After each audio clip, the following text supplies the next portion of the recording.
Dear students, इस video में जो हमारा टॉपिक ऑफ डिस्कशन है that is refraction from rarer to denser medium at a convex spherical refracting surface.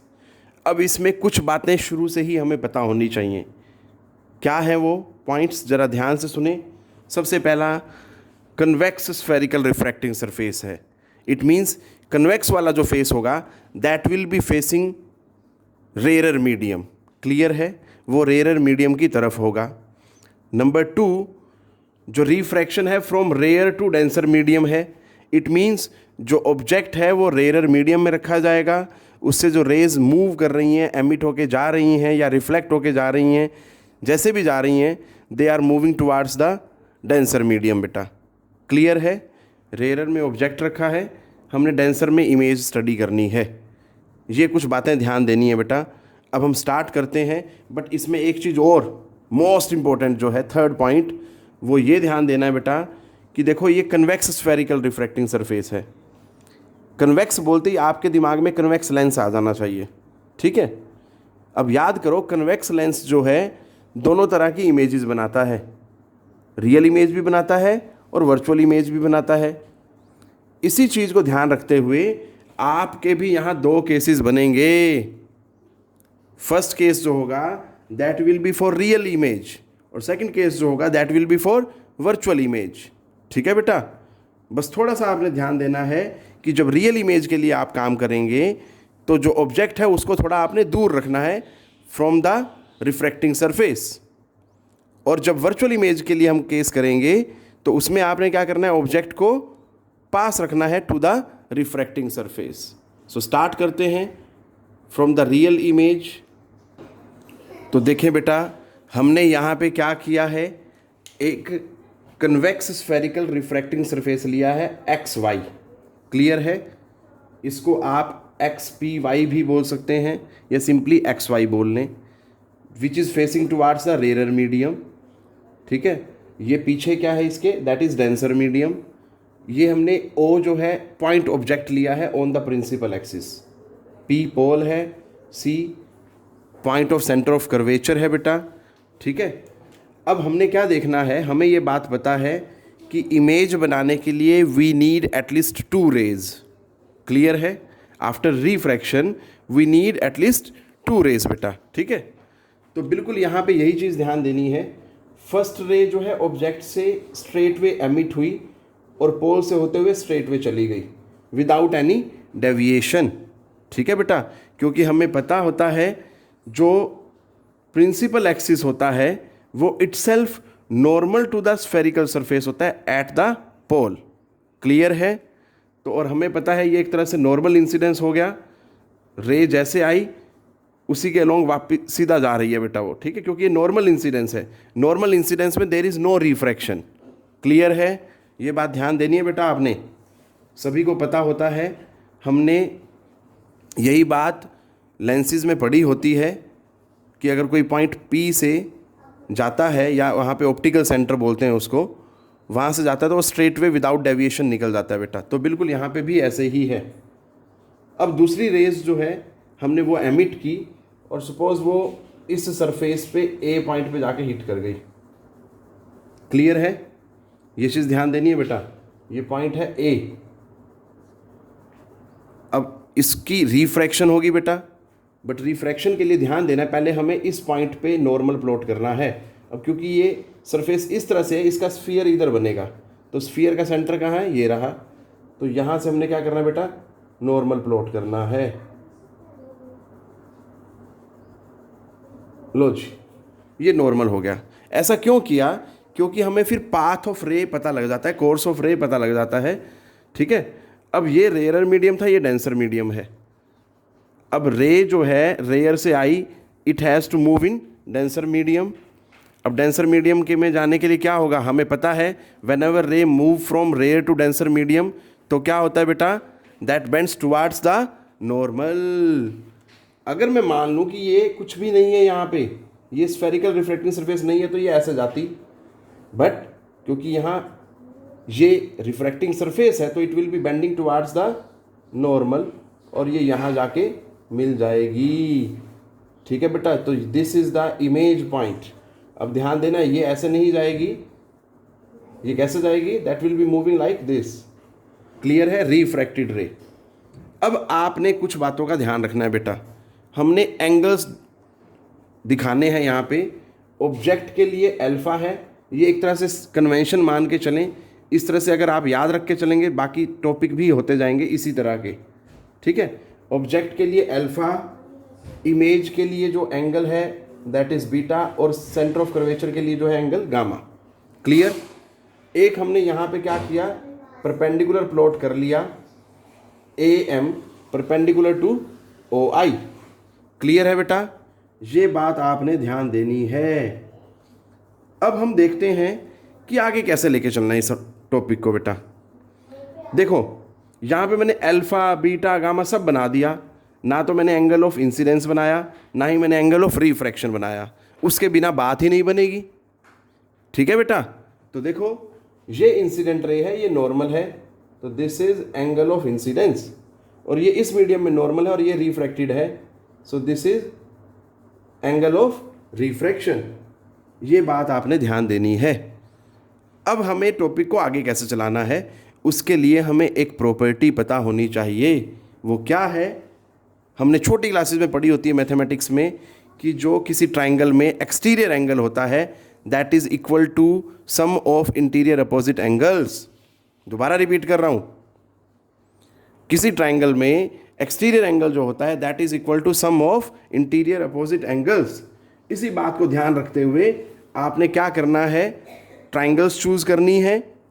ठीक है, उनमें से फिर आई और आर मतलब एंगल ऑफ इंसिडेंस और एंगल ऑफ रिफ्रैक्शन की वैल्यूज निकालनी है। तो देखते हैं बेटा, अगर हम यहाँ पे देखें तो ट्राइंगल आई ए सी में देखो जरा।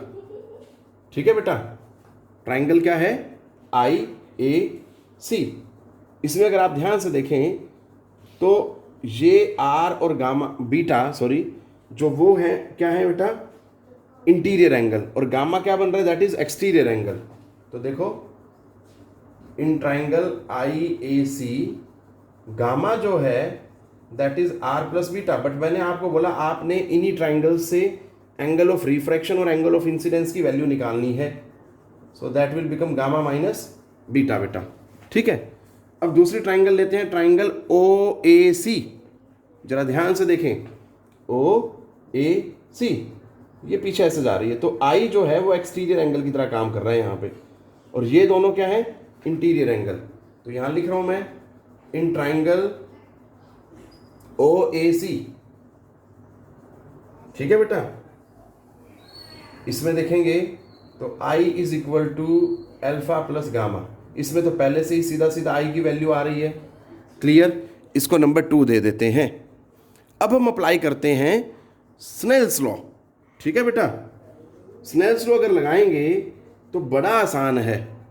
ठीक है बेटा, कैसे, मैंने आपको सिखाया हुआ है, पीछे भी कई वीडियोस में डिस्कस किया गया है।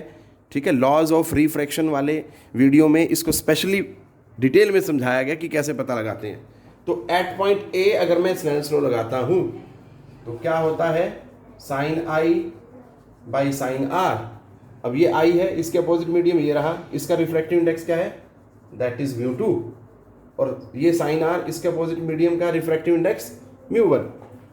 अब हमें पता है बेटा, ये हमारी अजम्पशन है कि जो एंगल्स हैं वो स्मॉल हैं आई और आर।